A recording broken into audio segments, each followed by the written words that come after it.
Hello. स्वागत है आप सभी का एक बार फिर से चैनल पर। आज हम आपके लिए लेकर आए हैं नॉर्सेट 8 सीरीज़ का पीडियाट्रिक सेशन, जिसमें हम कुछ इम्पोर्टेंट क्वेश्चन के थ्रू कुछ इम्पोर्टेंट टॉपिक को क्लियर करेंगे। ये एक रिवीजन सेशन होगा जिसमें आप इम्पोर्टेंट टॉपिक को रिवाइज कर पाओगे। चलिए स्टार्ट करते हैं क्वेश्चन नंबर 1 से। क्वेश्चन नंबर 1 है हमारा, at what age does the child height be approx half of adult height. Question पूछ रहा है कि कितनी एज पर बच्चे की हाइट एडल्ट हाइट की हाफ होती है। ऑप्शन है at 1 year, at 2 year, at 5 year and at 10 year. देखिए, जब हम बच्चे की लेंथ या हाइट की बात करते हैं तो हमें पता होना चाहिए कि एट बर्थ न्यूबॉर्न की जो लेंथ होती है वो होती है 50 सेंटीमीटर।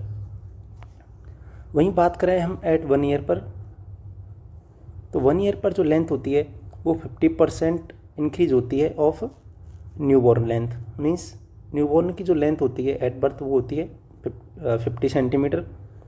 50 सेंटीमीटर का 50% होगा 25 सेंटीमीटर एंड 25 सेंटीमीटर इंक्रीज होगी तो टोटल हाइट या लेंथ कितनी हो जाएगी 1 ईयर पर 75 सेंटीमीटर। वहीं बात करें 2 ईयर पर, 2 ईयर पर चाइल्ड की हाइट हो जाती है 80 से 85 सेंटीमीटर। वहीं बात करें हम हाइट की 4 to 4.5 ईयर, 4 से 4.5 साल पर बच्चे की जो हाइट होती है वो हो जाती है न्यूबॉर्न हाइट की डबल। न्यूबॉर्न की जो लेंथ होती है एट बर्थ वो होती है 50 सेंटीमीटर, तो डबल कितनी हो गई 100 centimetre, double of newborn length.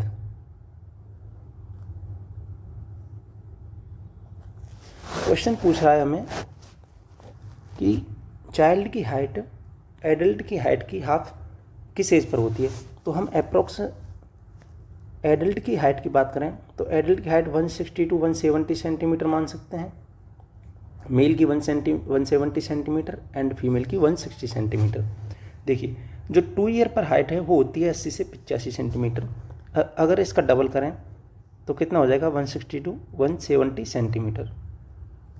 तो जो क्वेश्चन पूछ रहा है हमारा कि हाफ ऑफ एडल्ट हाइट कितनी होगी 80 से 85 सेंटीमीटर, कितनी ईयर पर 2 ईयर पर।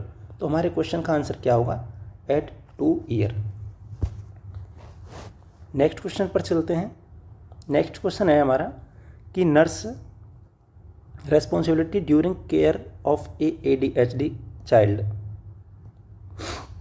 कि नर्स की responsibility during care of A attention deficient hyper activity child. कि नर्सिंग केयर क्या होगी, रेस्पॉन्सिबिलिटी क्या होगी नर्स की अगर वह एक ADHD बच्चे की केयर कर रही है। तो देखिए, फर्स्ट ऑप्शन है हमारा allowed to eat kiwi and lychee. बच्चे को अलाउ करेंगे कीवी एंड लीची खाने के लिए। During observation child should not know that ही और सी इज अंडर ऑब्जर्वेशन। ऑब्जर्वेशन के टाइम पर बच्चे को यह पता नहीं होना चाहिए कि बच्चा अंडर ऑब्जर्वेशन है। थर्ड ऑप्शन है हमारा give stimulant during school vacation. School vacation, जो स्टिमुलेंट ड्रग दी जा रही हैं बच्चे को वो हमें स्कूल वैकेशन के ड्यूरिंग देनी है। ऑप्शन डी है educate parents that stimulant effects will appear soon. Parents को एजुकेशन देंगे, हम बताएंगे कि जो स्टिमुलेंट दी जा रही हैं उनका इफेक्ट जल्दी ही स्टार्ट हो जाएगा।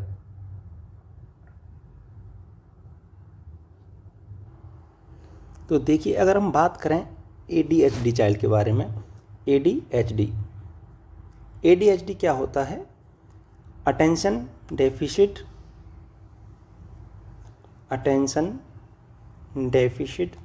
Hyper activity disorder.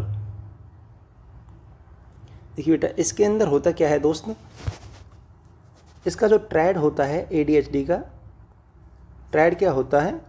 In attention, hyperactivity and impulsiveness. ये ट्रैड मिलता है ADHD चाइल्ड के अंदर। मीन्स बच्चे में इनअटेंशन देखने को मिलेगा, बच्चा हाइपर एक्टिव होगा, and impulsiveness means do something. Impulsiveness का मतलब क्या है? Do something without four thinking, कि बच्चा बिना कुछ सोचे हुए कुछ भी करने लग जाएगा। देखिए, बच्चा इनअटेंशन रहेगा, कोई भी काम करेगा उसमें उसका अटेंशन नहीं होगा, हाइपर एक्टिव होगा, एंड बच्चा अपने टास्क को जल्दी से जल्दी शिफ्ट करेगा बिना कुछ सोचे हुए। आप बच्चे को कोई टास्क दोगे, बच्चे को आप पढ़ने के लिए बैठाओगे, बच्चा बीच में से ही छोड़ देगा। बच्चा बोलेगा मेरे को खेलना है, खेलते खेलते 2 मिनट 4 मिनट खेलेगा, बोलेगा मेरे को मामा के घर जाना है। मतलब बच्चा जल्दी से जल्दी बिना कंप्लीट किए किसी टास्क को दूसरे टास्क पर शिफ्ट होगा। ये मिलता है ADHD चाइल्ड के अंदर देखने के लिए। जब इसकी नर्सिंग केयर की बात करें हम बच्चे की केयर के बारे में, देखिए पहला ऑप्शन क्या कह रहा है हमारा? Allowed to eat kiwi and lychee. तो ADHD चाइल्ड में सैलिसिलेट या प्रिजर्वेटिव, जिन फूड या फ्रूट्स के अंदर प्रिजर्वेटिव या सैलिसिलेट मिलता है उनको अलाउ नहीं किया जाता है। Don't allow food with salicylate और प्रिजर्वेटिव। तो हमारा पहला ऑप्शन क्या है? रॉन्ग हुआ। During observation child should not know that he she is under observation. Option कह रहा है कि ऑब्जर्वेशन के टाइम पर बच्चे को यह पता नहीं होना चाहिए कि बच्चा ऑब्जर्वेशन के अंडर है। ट्रू स्टेटमेंट है। क्यों? क्योंकि अगर ऑब्जर्वेशन के टाइम पे बच्चे को पता होगा कि बच्चा अंडर ऑब्जर्वेशन है, तो बच्चा जो आप ऑब्जर्वेशन करना चाह रहे हो, जिस चीज़ को देखना चाह रहे हो, वो चीज़ आप नहीं देख पाओगे। बच्चा इस चीज़ की तरफ अटेंशन देगा कि मैं अंडर ऑब्जर्वेशन हूँ, एंड आपका जो ADHD का डायग्नोस है वो अच्छे से नहीं हो पाएगा। नेक्स्ट ऑप्शन क्या है हमारा? Give stimulant during school vacation. देखिए, first line treatment of ADHD क्या होता है? फर्स्ट लाइन ट्रीटमेंट वो होती हैं स्टिमुलेंट ड्रग। इसका एग्जाम्पल क्या है स्टिमुलेंट ड्रग का? मिथाइलफेनिडेट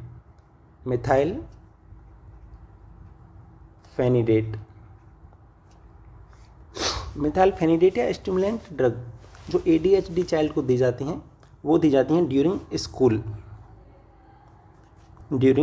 क्यों दी जाती हैं? To increase school performance.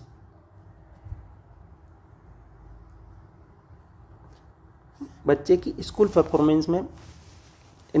Performance को इंक्रीज करने के लिए स्टिमुलेंट ड्रग दी जाती हैं। हमारा ऑप्शन क्या कह रहा है कि give stimulant during school vacation, तो रॉन्ग स्टेटमेंट हुआ। एंड ऑप्शन फोर्थ क्या है हमारा? Educate parents that stimulant effect will appear soon. देखिए, जो स्टिमुलेंट का इफेक्ट है वो स्टार्ट होता है, स्टिमुलेंट इफेक्ट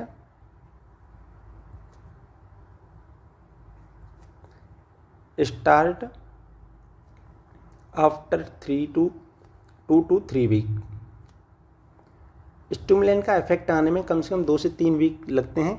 तो ये ऑप्शन भी क्या हुआ हमारा? इनकरेक्ट। तो हमारा आंसर क्या गया?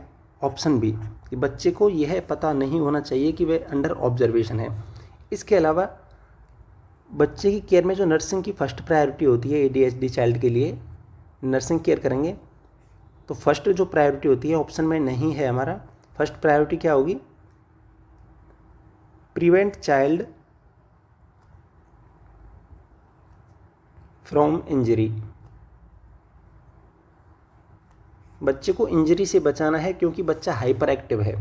तो ऐसी चीज़ें जो बच्चे को हार्म कर सकती हैं या किसी अदर को हार्म कर सकता है, बच्चा दूर रखनी है बच्चे से।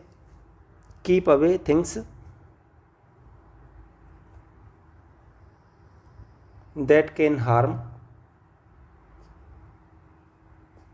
To child. जो हार्मफुल थिंग्स हैं उनको बच्चे से दूर रखना है, ये है हमारा ADHD। इसके अलावा देखिए जो ड्रग काम में ली जाती हैं ADHD के अंदर, वो कौन सी होती हैं? TCA, tricyclic anti depressant drug.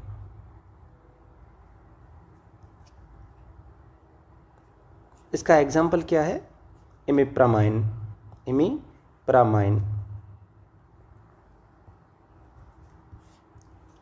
ये रहा आपका ADHD। नेक्स्ट क्वेश्चन के बारे में बात करते हैं। देखिए बच्चा,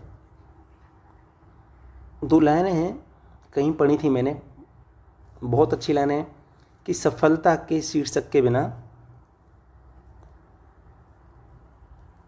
सफलता के शीर्षक के बिना,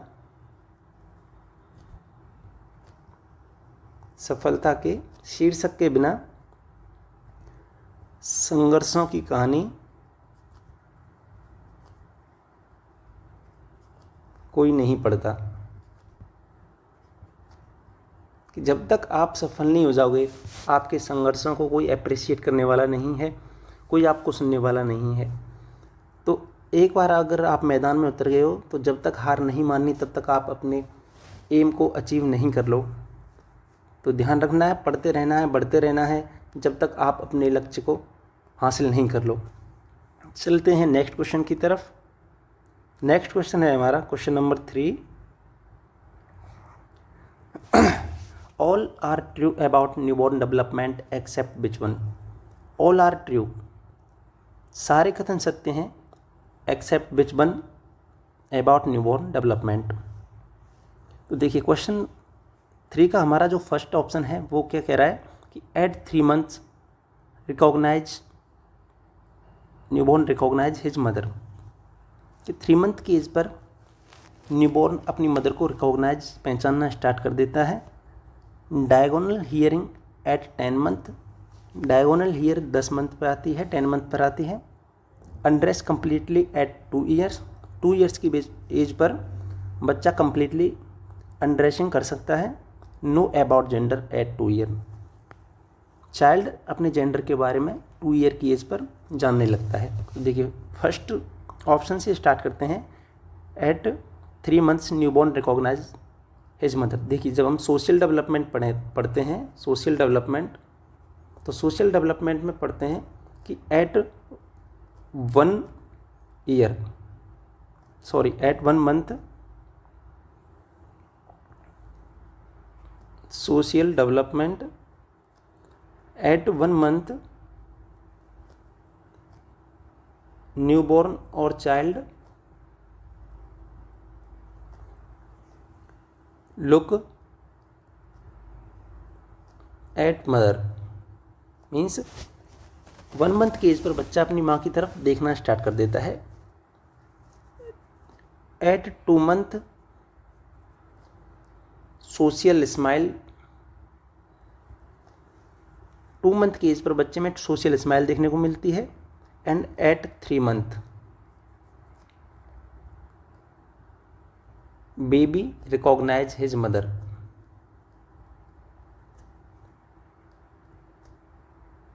थ्री मंथ की एज पर बच्चा अपनी माँ को पहचानना स्टार्ट कर देता है। इसके अलावा आगे पढ़ेंगे तो हम देखेंगे कि 9 month की एज पर क्या wave hand in bye bye manner. 6 month पर क्या मिलेगी? सोशल स्ट्रेंजर एंजाइटी देखने को मिलती है। तो इस तरह से हम सोशल डेवलपमेंट पढ़ते हैं बच्चे का। तो हमारा क्वेश्चन का ऑप्शन क्या कह रहा है? At 3 months newborn recognise his mother. तो करेक्ट ऑप्शन है 3 month पर बच्चा अपनी मदर को रिकॉग्नाइज करना स्टार्ट कर देता है। This is correct statement. Second क्या है बेटा? Diagonal hearing at 10 month। देखिए जब हम हियरिंग की बात करते हैं, हियरिंग डेवलपमेंट की बात करते हैं, तो मान लीजिए ये है कोई आपका बच्चा,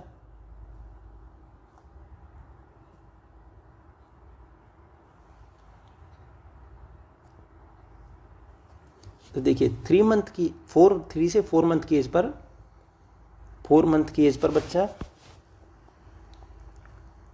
हॉरिजॉन्टल लोकलाइजेशन ऑफ साउंड होती है, localisation of sound at 4 month पर हॉरिजॉन्टल लोकलाइजेशन करता है। 6 मंथ की एज पर downward localisation of sound and 7 month की एज पर अपवर्ड लोकलाइजेशन ऑफ साउंड देखने को मिलेगी।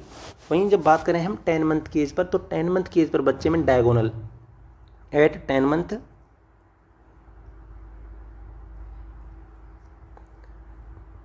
Diagonal fixation towards sound, source of sound. 10 month की एज पर बच्चा डायरेक्टली कह सकते हैं देखेगा साउंड की तरफ, या डायरेक्टली हियर करेगा साउंड को, कहीं से भी अगर आवाज़ आ रही है तो 10 मंथ की एज पर बच्चा डायरेक्टली उस तरफ अपने हेड को टर्न करेगा।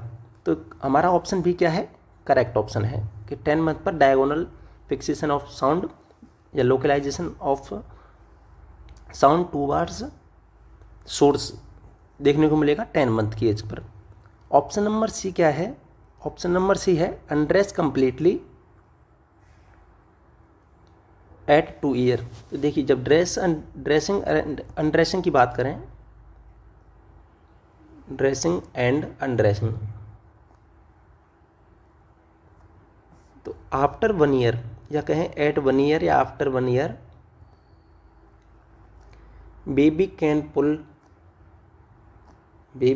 पुल हिज और हर कैप। 1 साल के बाद में बच्चा अपने कैप को खींचना स्टार्ट कर देता है एंड एट 18 मंथ 18 मंथ की एज पर बच्चा अनजिप कर सकता है, जिप को खोलना स्टार्ट कर देता है एंड एट 2 ईयर पर अनड्रेस कंप्लीटली। अनड्रेसिंग करता है बच्चा 2 साल की एज पर completely and at 3 year dressing with help of parents की हेल्प से बच्चा ड्रेसिंग करता है 3 ईयर की एज पर एंड 5 ईयर की एज पर बच्चा undress completely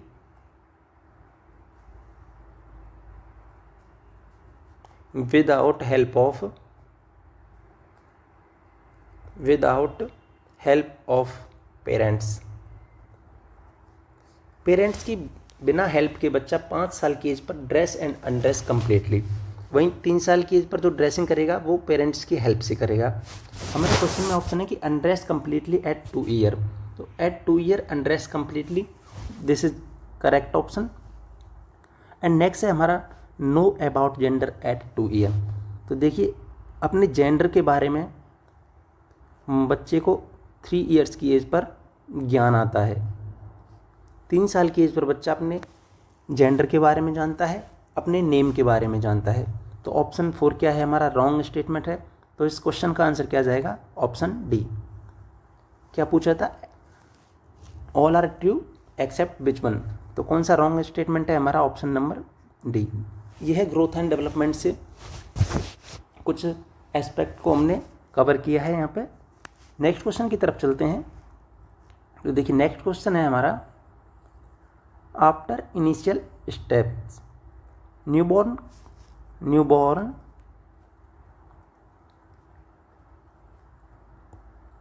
can't breathe properly and heart rate is 85 beat per minute. Next step to take. Means क्या समझ में आया इस क्वेश्चन से आपको, कि बच्चा बर्थ पे क्राई नहीं किया है, न्यूबॉर्न ने क्राई नहीं किया है, इनिशियल स्टेप ले लिए गए हैं and now baby heart rate is 85 beat per minute. तो what is the next step to take, कौन सा नेक्स्ट स्टेप आप लेंगे। देखिए यहाँ पे जब हम बात करते हैं न्यूबॉर्न रिससिटेशन के बारे में, तो देखिए न्यूबॉर्न रिससिटेशन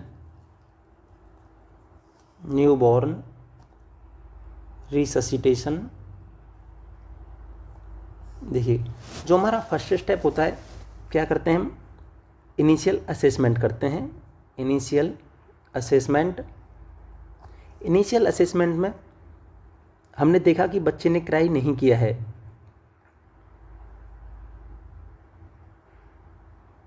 डिडंट क्राई। अगर बच्चे ने क्राई नहीं किया है तो क्या करेंगे हम, इनिशियल स्टेप्स लेंगे। इनिशियल स्टेप्स क्या क्या होते हैं हमारे बेटा, देखिए इनिशियल स्टेप्स में आता है baby don't cry, we take initial steps. Initial steps में क्या है हमारा, give gentle stimuli to baby, gently stimuli देंगे बेबी के लिए। कैसे देंगे, rub the back of baby और फ्लिक द सोल। बच्चे के सोल को फ्लिक करेंगे या बच्चे की पीठ को रब करेंगे, इस तरह से हम देंगे स्टिमुलाई। एंड स्टिमुलाई के बाद में देखेंगे अगर बच्चा क्राई नहीं किया है, डिडंट क्राई, तो उसके बाद में क्या करेंगे हम, इनिशियल स्टेप्स के बाद में लेंगे हम assess heart rate and pattern of cry. ये असेस किया हमने heart rate and pattern of cry को या रेस्पिरेशन को। अब हमने पता किया कि बच्चा क्राई नहीं किया है, तो हमारा नेक्स्ट स्टेप क्या होगा, देखिए दो सिनेरियो हो सकते हैं हमारे पास यहाँ पे। फर्स्ट क्या हो सकता है, heart rate is more than 100 beat per minute. And second क्या हो सकता है, heart rate is less than 100 beat per minute. बच्चा क्राई नहीं कर रहा है एंड हार्ट रेट एक केस में है हमारे पास more than 100 beat per minute and second case में है less than 100 beat per minute. अगर बच्चे की heart rate more than 100 beat per minute है तो हम बच्चे को देंगे पॉजिटिव प्रेशर वेंटिलेशन। देखिए पॉजिटिव प्रेशर वेंटिलेशन कैसे दिया जा सकता है, बाय एम्बू बैग, या दे सकते हैं हम बाय सीपैप। अगर न्यूबॉर्न प्रीटर्म है तो सीपैप के द्वारा हम क्या दे सकते हैं, पॉजिटिव प्रेशर वेंटिलेशन, या दे सकते हैं बाय एम्बू बैग। ये तो हो गया हमारा अगर heart rate more than 100 beat per minute है। दूसरा केस है हमारे पास less than 100 beat per minute का। तो देखिए अगर बच्चे की heart rate less than HR is less than 100 beat per minute, तो उस केस में देखिए क्या करेंगे अपन, बच्चे को पॉजिटिव प्रेशर वेंटिलेशन देंगे। अगर less than 100 beat per minute में भी हमारे पास क्या हो सकता है, heart rate is less than 60 beat per minute. अगर less than 60 beat per minute है तो क्या करेंगे, CPR स्टार्ट करेंगे, start CPR। And more than 60 beat per minute है तो क्या, PPV चलेगा, more than 60 beat per minute.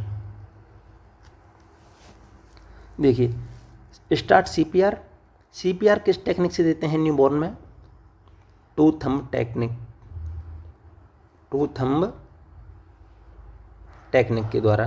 देखिए टू थंब टेक्निक से हम CPR देंगे एंड जो रेशियो है वो क्या होगा हमारा, 3:1, 3 चेस्ट कंप्रेशन एंड 1 रेस्पिरेशन, ये रहेगा हमारा रेशियो। एंड जो कंप्रेशन कर रहे हैं, कंप्रेशन की डेप्थ क्या होगी, compression depth 1/3 of anterior posterior diameter of chest, ये रहेगा हमारा कंप्रेशन डेप्थ। CPR दिया, CPR देने के बाद में हम असेस करेंगे हार्ट रेट को असेस हार्ट रेट। अगर हार्ट रेट में इंक्रीज नहीं है, CPR को बच्चा रेस्पॉन्स नहीं कर रहा है, तो क्या देंगे हम? Injection ADR। Injection ADR and injection ADR का जो स्ट्रेंथ होता है वो कितना होता है? 1:10,000। ये होता है हमारा इंजेक्शन ADR का स्ट्रेंथ। तो देखिए हमने क्या देखा अभी न्यूबॉर्न रिससिटेशन में। इनिशियल असेसमेंट किया, बच्चा क्राई नहीं कर रहा है तो इनिशियल स्टेप्स लेंगे। इनिशियल स्टेप में क्या करेंगे? Give stimuli to baby, rub the back and flick the sole. यहाँ पे ऐड कर सकते हैं हम सक्शन। सक्शन में याद रखिएगा कि सक्शन करेंगे first mouth, suction first mouth then nose. क्यों करेंगे ऐसा हम? To prevent aspiration, to prevent chance of aspiration. देखिए हमने इनिशियल स्टेप्स ले लिए। इनिशियल स्टेप्स के बाद में हमने एसेस किया heart rate and cry of pattern को। बच्चा क्राई नहीं किया है या गैस्प कर रहा है, जो पैटर्न है रेस्पायरेशन का वो प्रॉपर नहीं है। तो हमने देखा कि यह तो बच्चे की हार्ट रेट कितनी हो सकती है? More than 100 beat per minute हो सकती है या less than 100 beat per minute हो सकती है। अगर 100 बीट पर मिनट से ज़्यादा है हार्ट रेट, तो उस कंडीशन में हम PPV की बजाय दे सकते हैं, सीधा कह सकते हैं कि give oxygen supplement, give O2 supplement. ये दे सकते हैं हम। अगर 100 बीट पर मिनट से ज़्यादा है तो नॉर्मल ऑक्सीजन दे सकते हैं वाया हुड और वाया नेजल प्रोंग। प्रीफर किया जाता है हुड को बेटा ना, बाय हुड देंगे ऑक्सीजन। दूसरा केस था हमारे पास, अगर heart rate less than 100 beat per minute है तो उसमें क्या करेंगे? पॉजिटिव प्रेशर वेंटिलेशन देंगे। एंड देखिए यहाँ पे पॉजिटिव प्रेशर वेंटिलेशन का जो इफेक्ट हम देखेंगे, चेक करेंगे कि बच्चा रेस्पॉन्स नहीं कर रहा है कि कर रहा है PPV को, तो उसमें देखा जाता है increase heart rate of child या newborn, increase heart rate of newborn. कैसे चेक करेंगे पॉजिटिव प्रेशर वेंटिलेशन के इफेक्ट को? कि increase heart rate of newborn. दूसरा केस था हमारा less than 60 beat per minute का, तो इसमें क्या करेंगे? इस केस में स्टार्ट CPR कैसे देंगे? 2 थंब टेक्निक प्रीफर की जाती है। एंड रेशियो क्या होगा? कंप्रेशन एंड वेंटिलेशन का, chest compression 3 time and 1 time respiration या वेंटिलेशन। कंप्रेशन की डेप्थ क्या रहेगी हमारी? 1/3 of anterior posterior diameter of chest. उसके बाद में हम असेस करेंगे हार्ट रेट को। बच्चा मॉनिटर से क्या रहेगा? कनेक्ट रहेगा, connect to monitor by SpO2 probe. तो हार्ट रेट को असेस करते रहेंगे। अगर हार्ट रेट इंक्रीज नहीं हो रही है, रेस्पॉन्स नहीं कर रहा है बच्चा CPR के लिए, तो क्या करेंगे? इंजेक्शन ADR देंगे। ADR का जो स्ट्रेंथ है वो कितना रहेगा? 1:10,000। ये हो गया आपका न्यूबॉर्न रिससिटेशन। देखिए कितने टाइम तक चलता है newborn resuscitation? According to guideline 20 minutes तक हम क्या कर सकते हैं? न्यूबॉर्न रिससिटेशन करेंगे 20 मिनट्स। अगर 20 मिनट्स के बाद में भी कोई हार्ट रेट नहीं है तो क्या करेंगे? बच्चे को CPR स्टॉप कर देंगे, क्लियर कर देंगे, stop CPR after 20 minute of resuscitation. ये होता है आपका न्यूबॉर्न रिससिटेशन। देखिए हमारा क्वेश्चन देख लेते हैं हम, ऑप्शन क्या कह रहा है। देखिए हार्ट रेट है 85 beat per minute, initial steps हमने ले लिए हैं, तो हमारा केस आता है less than 100 beat per minute वाला, लेकिन more than 60 beat per minute है। तो क्या करेंगे? स्टेप्स लेंगे हम PPV, पॉजिटिव प्रेशर वेंटिलेशन, बाया एम्बू बैग और बाया CPAP प्रीफर किया जाता है आपका प्रीटर्म बेबी के अंदर। तो देखिए ऑप्शन का आंसर तो क्या जाएगा हमारा? Option C, positive pressure ventilation. CPR start क्यों नहीं करेंगे? क्योंकि हार्ट रेट क्या है? Less than 60 beat per minute नहीं है, more than 60 beat per minute है, तो ऑप्शन फर्स्ट नहीं होगा। गिव ADR इंजेक्शन कब देते हैं? After CPR। अगर CPR